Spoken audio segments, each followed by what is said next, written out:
সুধী ভক্তবৃন্দ, আপনারা অবশ্যই অবগত আছেন যে শ্রী শ্রী রাধা গোপীনাথ মন্দিরে শ্রী শ্রী রাধা গোপীনাথ গৌরসুন্দর শ্রী বিগ্রহের 19তম প্রতিষ্ঠাবার্ষিকী মহোৎসব, যেটি আগামী 3 ও 4 ফেব্রুয়ারি অনুষ্ঠিত হতে যাচ্ছে।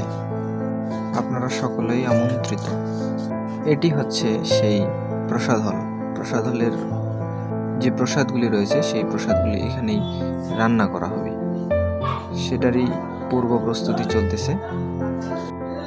আর এইদিকে রয়েছে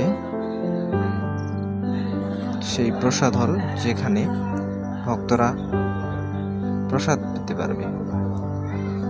সেই প্রসাদ হলের কার্যক্রম চলতেছে, আপনারা দেখতেই পাচ্ছেন। এটি হচ্ছে সেই সুবৃহৎ প্রসাদ হল।